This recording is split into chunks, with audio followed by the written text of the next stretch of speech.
আসসালামু আলাইকুম। আজকে থেকে শুরু হতে যাচ্ছে আমাদের কোরআন শেখার জার্নি। আজকে আমাদের প্রথম ক্লাস নাম্বার 1। ইনশাল্লাহ আমরা প্রায় 10 মাসের ভিতরে আমরা কোরআনের 80% বোঝার চেষ্টা করব ইনশাল্লাহ।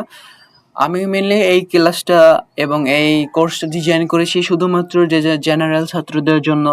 আমি নিজেও জেনারেলের একজন ছাত্র। আমি যেভাবে শিখতেছি আমিও সেভাবে আপনাদেরকে বোঝানোর চেষ্টা করব। যাতে আমারও একটা শেখার একটা কপি বা সফট কপি বা কি বলেন, একটা কোর্সের মডিউল হিসাবে থাকে ভবিষ্যতে যেন আমি দেখতে পারি। যদিও আমার প্রয়োজন হবে ইনশাল্লাহ, এবং আমি যেভাবে বুঝেছি সেভাবে আপনাদেরকে বোঝানোর চেষ্টা করব যাতে আপনাদের উপকার হয়। যারা নতুন নতুন শিখতেছেন, প্রথমে শেখার জার্নি কিভাবে শুরু করবেন, কোন কোর্স করবেন এটা বুঝতেছেন না, ইনশাল্লাহ আমার সাথে যদি লেগে থাকেন 10 মাসের ভিতরে আপনি অনেক কিছুই বুঝতে পারবেন ইনশাল্লাহ। তো আমি এই কোর্সটা সুন্দরভাবেই ডিজাইন করেছি, যদি আপনাদের আমি দেখাই।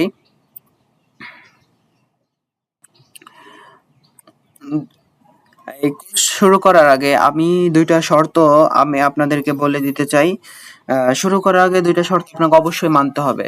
এই কোর্সটা মানলে আমি বলেছি জেনারেল ছাত্রদের জন্য, দেখে গেলে কোরআন পড়ার দক্ষতা থাকতে হবে আপনার। ঠিক আছে? আপনি দেখে দেখে কোরআন পড়ার দক্ষতা থাকতে হবে। কম হলেও মানে মুসহাফ দেখে আপনাকে জবর জের পেশ কিভাবে মানে কোরআন রিডিং পড়া পারতে হবে মেনলি। আর প্রতিদিন আপনাকে 60 থেকে 45 মিনিট সময় নিতে হবে। আপনি যদি নাও পারেন 40 থেকে 50 মিনিট অবশ্যই আপনাকে দিতেই হবে এখানে। তাহলে আপনি ভালো কিছু একটা করতে পারবেন ইনশাল্লাহ। এটা তাহলে আপনি 2টা শর্ত আপনাকে অবশ্যই বলুন। প্রথম শর্ত, দেখে দেখে নাজিরা পড়া। দ্বিতীয়ত, প্রতিদিন কিছু নির্দিষ্ট সময় ঠিক করা। এই 2টা থাকলে ইনশাআল্লাহ আমরা সামনে এগোতে পারবো এবং এই কোর্সটা সুন্দরভাবে সম্পন্ন করতে পারবো ইনশাআল্লাহ। ওমা তৌফিকি ইল্লা বিল্লাহ। তাহলে আমরা নেক্সট স্লাইডে যাই। তার আগে আমি আপনাদের বলে রাখি, আমি মেনলি যদি বলি ফাত্তাহুল কুরআন, তিনি অনেক ভালো একজন ব্যক্তি। তিনি একজন জেনারেলের ছাত্র। তিনি আমাদের জন্য এই কোর্স করার জন্য খুবই হেল্প করেছেন। কারণ তার যে তৈরি করা অ্যাপটা, সেখান থেকে অনুপ্রাণিত হয়ে সেখানকার যত নিয়ম কানুন আছে সেগুলো আমি আমার স্লাইডে তৈরি করেছি দেখে দেখে। তো আহ, আমি ইনশাল্লাহ এই কোর্সটা যখন শেষ হবে আমি তার অ্যাপটা প্রকাশ করব ইনশাল্লাহ। আমার যদি কোনো ভুলভ্রান্তি হয়ে থাকে আমাকে মাফ করে দেবেন। আমি যদি কোনো ভুলভ্রান্তি দেখি তাহলে অবশ্যই সমাধান করার চেষ্টা করব। তো তাকে দেখে আমি অনুপ্রাণিত হয়ে আমি এই কোর্সটা তৈরি করেছি, স্লাইড তৈরি করেছি। তো যাই হোক, আমি ইনশাল্লাহ সামনে আপনাদের জন্য ভালো কিছু করার চেষ্টা করব। আমি নিজেও শিখতেছি, আমি আপনাদের শিখাবো ইনশাল্লাহ যতটুকু আমি বুঝতে পারতেছি। তো এই আর কি আমার আমার নিজের আকাঙ্ক্ষা এবং আমি আপনাদের জন্য কি করতে চাচ্ছি। তো এই আর কি। তো চলেন আমরা নেক্সট স্লাইডে যাই। তো প্রথম সপ্তাহের ভিতরে আমরা যেগুলো শিখবো সেগুলো হলো আল্লাহর গুণবাচক নামগুলো শিখে ফেলবো।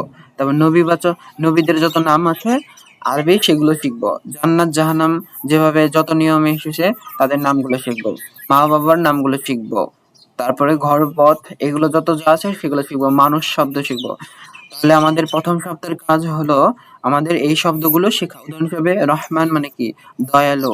রব্বন মানে কি? প্রভু। অম্মন মানে কি? মা।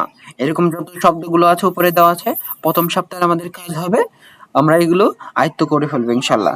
গ্রামারের মধ্যে রয়েছে কত রকম শব্দ, শব্দ কত রকম, মানে শব্দ কত ঢঙ্গিত হয়, কত ভাবে ব্যবহৃত হয়, এগুলো আমরা প্রথম সপ্তাহে শিখবো।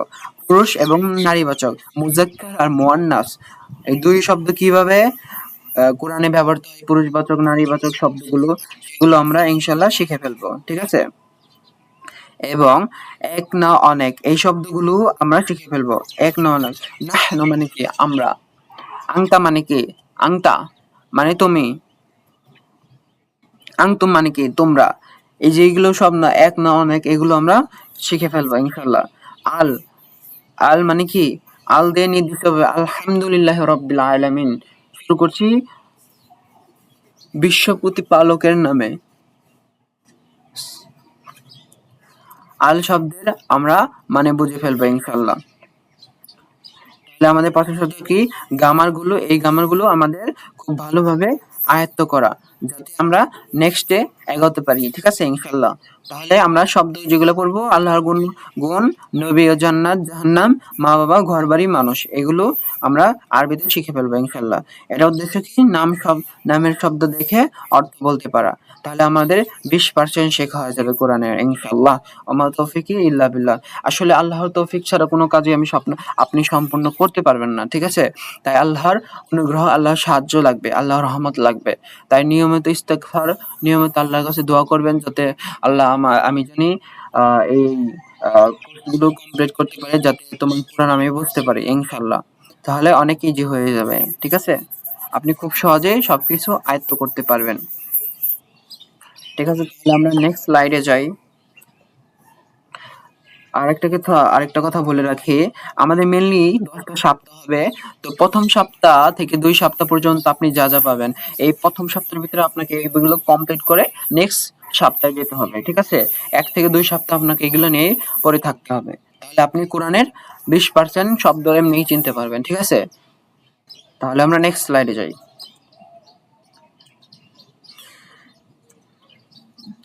এখানে একটা ম্যাপ দেখতে পাচ্ছেন, অনেকে কনফিউজ হবেন, কনফিউজ হওয়ার কিছু নেই। এখানে দেখতে পাচ্ছেন 1 থেকে একদম 10 পর্যন্ত একটা ম্যাপ আছে, মানে একটা লাইন আছে। এখানে আপনি দেখবেন 1 2 3 4 5 6 7 8 9 10, ঠিক আছে। এটার মানে হলো আপনি প্রথম 1 থেকে 2 সপ্তাহ পর্যন্ত আপনাকে যে নিয়ম কানুন বললাম সেগুলো আপনি শিখবেন। তাহলে এখান থেকে পরের স্টেপে যেতে পারবেন। আপনি যদি এই স্লাইড যদি না শেষ করেন, তাহলে পরের স্লাইডে আপনি যাবেন না। যদি যান তাহলে অনেক কিছুই বুঝতে পারবেন না। তাই আপনাকে প্রথম 1 থেকে 2 সপ্তাহ এগুলো আমি যেগুলো বলেছিলাম সেগুলো আপনাকে কমপ্লিট করে তারপরে নেক্সট স্লাইডে যেতে হবে। তাহলে আপনি নেক্সট স্টেপে যেতে পারবেন ইনশাল্লাহ। এগুলো আমাদের পড়ার ধাপ, যাতে আমরা এগুলো করতে পারি। আমরা এই পর্যন্ত 1 নাম্বার পজিশনে আছি, ঠিক আছে। এই 1 সপ্তাহ আমরা এই পজিশনে থাকবো, 1 থেকে 2 সপ্তাহ, ঠিক আছে। তারপরে আপনি যদি আমার সাথে লেগে থাকেন ইনশাল্লাহ, মাত্র আমরা 10 মাসের ভিতরে কোরআন 80% শব্দ এবং নিয়ম কানুন যত যা আছে আপনি বুঝতে পারবেন ইনশাল্লাহ। নামাজ পড়ে তৃপ্তি পারবেন, সবকিছুই করতে পারবেন, ঠিক আছে ইনশাল্লাহ। তাহলে নেক্সট স্লাইডে আমরা যাই। তাহলে আমি আপনাদের দেখিয়েছিলাম মানে প্রথম সপ্তাহে আমরা কি করব, তারপরে আপনারা একটু ডিটেলসে দেখে নেন। সবচেয়ে বেশি ব্যবহৃত বিশ্বজ প্রথম 5 গ্রুপ: আল্লাহ গুণবাচক নাম, নবীগণ আর শেষ দিবসের শব্দ, ব্যাকরণ, কালিমা কত প্রকার, লিঙ্গ, বচন আর অনির্দিষ্ট চেনা। মানে আমি যদি বলি, মানে কোরআনের সবচেয়ে বেশি ব্যবহৃত যে শব্দগুলি হয় সেগুলো আমরা প্রথম সপ্তাহের ভিতরে শিখে ফেলবো, ঠিক আছে।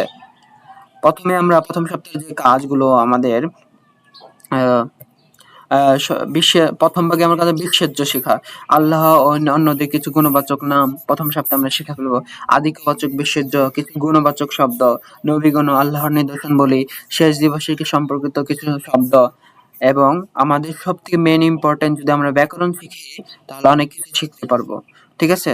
কালেমা তো কি, কালেমার প্রকারভেদ এগুলো শিখবো। মুজাক্কার, মুয়ান্নাস, স্ত্রীবাচক শব্দ, তারপরে পুরুষবাচক শব্দ, এগুলো আমরা আয়ত্ত করে ফেলবো ইনশাল্লাহ। তারপরে একবচন, দ্বিবচন নাকি বহুবচন এগুলো আমরা শিখবো। নির্দিষ্ট, অনির্দিষ্ট, বিশেষ্য এগুলো আমরা শিখে ফেলবো ইনশাল্লাহ। তাহলে আমরা নেক্সট স্লাইডে যাই। তাহলে চলুন আমরা শুরু করি। ওমা তৌফিকি ইল্লা বিল্লাহ।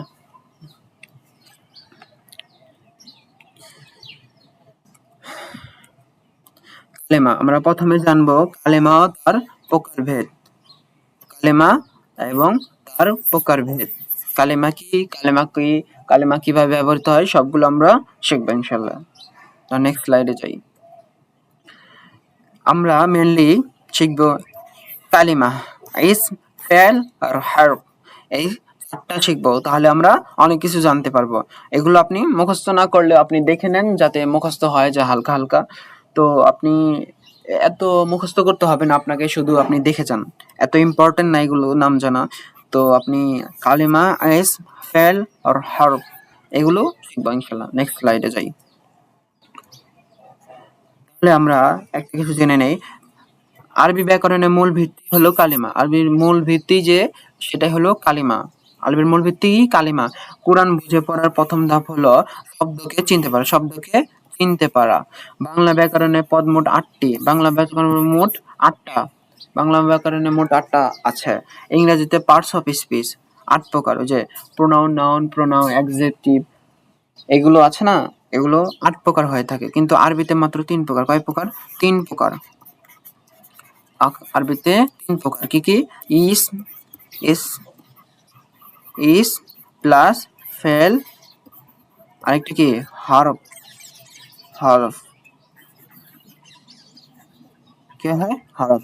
আরবিতে মোট এই 3 প্রকার হয়ে থাকে। ঠিক আছে? আপনি যদি এই 3 প্রকার আয়ত্ত করতে পারেন তাহলে আপনার জন্য অনেক ভালো হবে। ঠিক আছে? তাহলে আমরা জানতে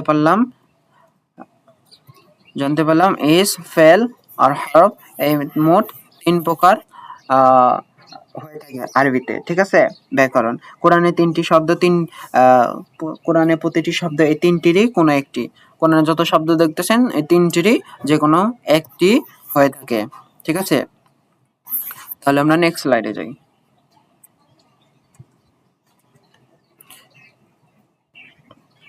প্রথমে আমরা জানবো ইসম কি। ইসম, ইসম অর্থ নাম। ইসম অর্থ নাম। ইস নাম শব্দ। ইসম শুধু ব্যক্তির নাম নয়। ইসম শুধু ব্যক্তির নাম নয়। এই যে ইসম শুধু ব্যক্তির নাম নয়। ঠিক আছে? ইসম,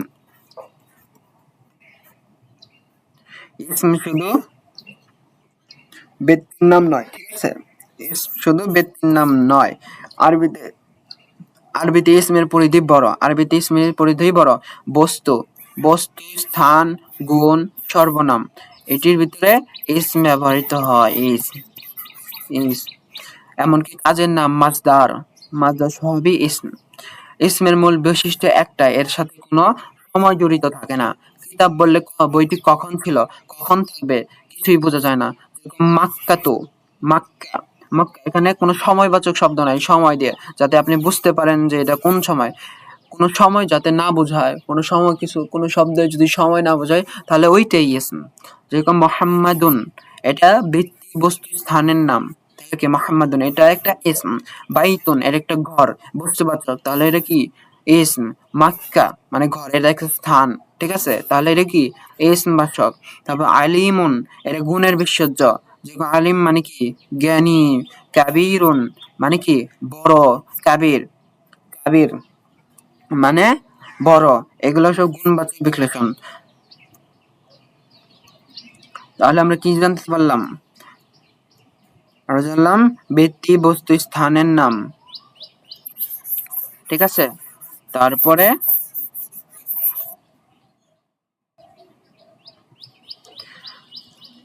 সর্বনাম জানবো। সর্বনাম যেমন হুয়া মানে সে, এগুলো কি? সর্বনাম। সর্বনামে এগুলো ইসমের ভিতরে পড়ে। আংতা, আংতা মানে কি? তুমি। আংতা মানে তুমি, এই তা থাকার কারণে তুমি আংতা। কাজের নামের ক্ষেত্রেও হয়ে থাকে মাসদার, যেমন আলহামদু। আলহামদু প্রশংসা, প্রশংসা করা, এটা একটা ফেল, কিন্তু প্রশংসা এসম।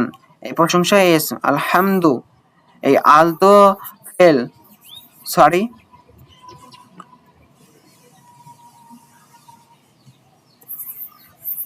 তাহলে আমরা কি জানতে পারলাম? আমরা জানতে পারলাম কি? মোহাম্মদুন এটাও ইসম, বাইতুন ইসম, মাক্কা ইসম, আলিমুন ইসম, কাবীরুন ইসম, হুয়া ইসম, আনতা তুমি এটাও ইসম, আলহামদু এটাও ইসমের কাজেই পড়ে। তাহলে আমরা জানতাম ব্যক্তি, বস্তু, স্থানের নাম, গুণের নাম, বিশেষণ, সর্বনাম, কাজের নাম, এগুলো সবই কি হয়? ইসম হয়। এগুলো সবই ইসম হয়। ঠিক আছে? তাহলে চলেন আমরা নেক্সট স্লাইডে যাই। তারপরে ইসম চেনার উপায়। ইসম চেনার উপায় কি? প্রথমে আল থাকবে। প্রথমে কি? আল থাকবে, শুরুতে আল থাকবে। তারপর আলহামদু তাহলে কি? প্রশংসা, শুরুতে আল থাকবে। তারপর এটা তাহলে কি হবে? কি হবে? ইসম হবে। তানবিন শেষের শব্দে জবর জের পেশ থাকবে। তাহলে এটা কি হবে? ইসম হবে। যেরকম আহাদুন। ঠিক আছে? আহাদুন এটা কি এক, এটা কি একটা এসম। শব্দ শেষে তানবিন জবর জের পেশ থাকবে, জবর জের পেশ থাকবে। তাহলে কি থাকবে? জবর জের পেশ থাকলে সবার শেষে, তাহলে এটা কি হবে? এটা হবে ইসম। গুলতা থাকবে, স্ত্রীবাচক চিহ্ন থাকবে শব্দের শেষে। রাহমা, রাহমাতুন, তাহলে কি হবে? দয়া, রাহমা দয়া। গুলতা থাকলে তাহলে কি বুঝবো? তাহলে ওটা ইসম, তাহলে ওটা ইসম। ঠিক আছে? হরফে জার আগে পরবর্তী শব্দ অবশ্যই ইসম। বীর পরে ইসম, ইসম ইসম ইসম না ইসম। বীর পরে হরফে জার পরবর্তী শব্দ অবশ্যই ইসম থাকতে হবে। ঠিক আছে? এটা পরবর্তী শব্দে অবশ্যই ইসম থাকতে হবে। এটাও তাহলে আমরা চিনে ফেললাম যে ইসম চেনার উপায় কি। ঠিক আছে? ইসম চিনবেন আপনি এগুলো দেখে, এই নিয়মটা আপনি ভালো করে আয়ত্ত করে ফেলবেন ইনশাআল্লাহ। ইসমের সাথে সময় থাকে না। বই, কিতাবন একটা বই, ইসমের সাথে বইটি কাল ছিল কি আজ আছে কি কাল থাকবে এটা উল্লেখ করা থাকে না। শব্দ কিছুই বলছে না, সময় নেই। মোট কথা সময় নেই, মোট কথা সময় নেই এমন শব্দকেই আপনি কি ভাববেন? ইসম। এমন শব্দকে আপনি কি ভাববেন? সময় নেই, সময় নেই এমন শব্দকে ইসম বলে। ইসম। ঠিক আছে? আপনি ইসম শিখে ফেলেন ইনশাআল্লাহ। তাহলে আমরা নেক্সট স্লাইডে যাই। এখন আমরা ফেল চিনব। ফেল কি? ফেল মাদি, এটা মাদি অতীত থাকবে। উদাহরণ হিসেবে অতীতে ঘটে যাওয়া কাজ শেষে জবর থাকবে, সে করলো। তা থাকলে তুমি, আমি আপনাদের আগে বলেছিলাম, তা আপনাদের বলেছিলাম, তো তুমি করলে, তা থাকলে তুমি করলে। ও মানে তারা করলো, ও মানে তারা করলো। খলাক, খলাক সৃষ্টি করলেন, খলাক সৃষ্টি করলেন। এই যে কা সৃষ্টি করলেন এর অতীতবাচক শব্দ। মদারি, মদারি বর্তমান। হামজা নুন ইয়া তা যদি শব্দের শুরুতে থাকে, এই যে ইয়ালামু সে জানে, এটা কি বর্তমান শব্দ। ইয়ালামু সে জানে। কি শব্দে যদি হামজা নুন ইয়া থাকে, তা থাকে, তাহলে কি এগুলো সবই বর্তমান শব্দ। এগুলো আমরা ডিটেলসে ভবিষ্যতে শিখবো ইনশাআল্লাহ, আপনি শুধু দেখে নেন।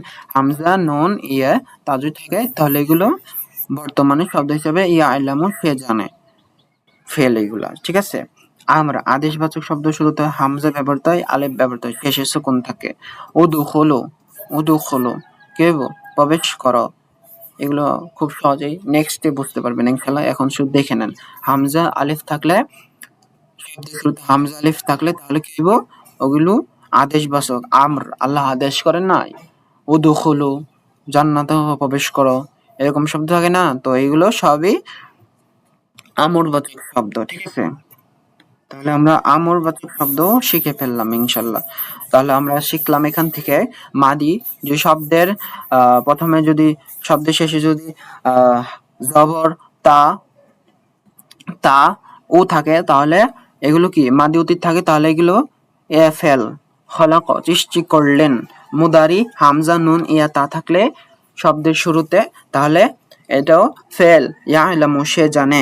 আমরবাচক শব্দ হামজা, হামজা আলিফ এবং আলিফ দিয়ে শুরু হয়, তা উদুখুলু আমরবাচক। এগুলো সব আমরবাচক। সৃষ্টি করলেন, সে জানে, প্রবেশ করো। ঠিক আছে? নেক্সটে যাই। এখন ফেলের কিছু উদাহরণ যদি আমি দেখাই। ফেল, ফেল, ফেল বলতে পারেন বাংলায় ফেল, ফেল, ফেল যে শব্দ কোনো কাজ বোঝায়, কোনো কাজ বোঝায়।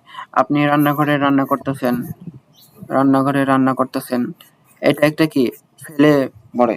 তার সঙ্গে একটি সময়, অতীত বর্তমান আদেশ, অতীত বর্তমান, অতীত বর্তমান আদেশ জুড়ে থাকে, তাকে ফেল বলে।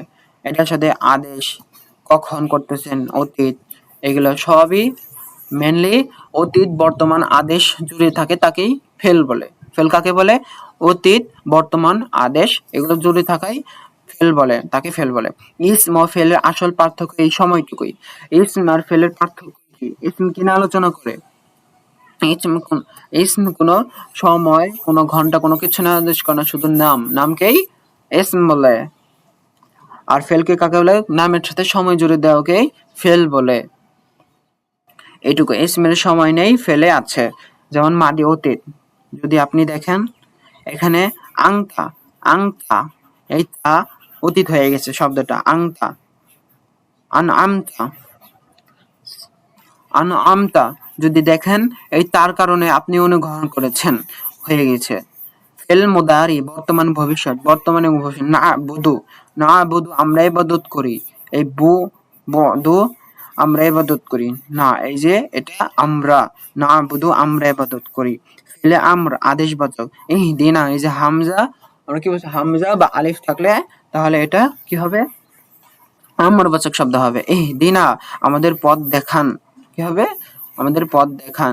শব্দের শেষে যদি সা এবং পদ, সাউফা, এই তিনটে শব্দ যদি থাকে, সা, পদ এবং সাউফা, এগুলো সবই বসলে পরের শব্দটি ফেল। যেমন কদ আফলাহা, নিশ্চয়ই মুমিনগণ সফল হয়েছে। এরকম একটা আছে না সূরা মুমিনুনের প্রথমের আয়াত। তাহলে কেব নিশ্চয়ই সফল হলো, কদ আফলাহা। কদ মানে নিশ্চয়ই, এটা খুবই জোরবাচক শব্দ। ইয়ালামুনা, কি? তারা শীঘ্রই জানবে। ঠিক আছে? তাহলে নিয়ম কি? কাজ, কাজ প্লাস সময়, তাহলে কি হবে এগুলো? ফেল। তাহলে এগুলো ফেল। শব্দ যদি করলো, করে, করে, করলো, করে, করো এর মতো কোনো সময় ছোঁয়া থাকে, সেটি ফেল। করলো, করে, করলো, এখন করলো, পরে করলো, আগে করবে, এগুলোই থাকে, জুড়ে দেওয়া থাকে, তাকে কি বলে? ফেল বলে। তাহলে চলো নেক্সট স্লাইডে যাই। এখন তুমি হরফ। হরফ কি? হরফ হলো সংযোজন শব্দ। হরফ কি? হরফ মানে সংযোগকারী শব্দ। হরফ একা বললে পূর্ণ অর্থ দেয় না, একা বললে পূর্ণ অর্থ দেয় না। এটি এস বা ফেলের সাথে বসে বাক্যে অর্থ পূর্ণ করে, বাক্যে অর্থ পূর্ণ করে। ইসম কি জানি আমরা? বাইতুন মানে ঘর, এটা কি ইসম। তারপর কি? ইসাইয়া এলামুনা, এটা কখন করে তা বলে দেয়, তাকে কি বলে? ফেল বলে। তাহলে আমরা হরফ শিখবো। থেকে শুনলেই প্রশ্ন আছে, কি থেকে? থেকে কি প্রশ্ন? এই অসম্পূর্ণতাই হরফের পরিচয়।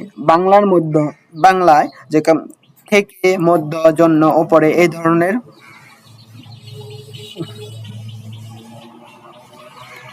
বাংলায় মধ্য, মধ্য, জন্য, ওপরে, এই ধরনের অবয়গুলোই হরফের সমতুল্য।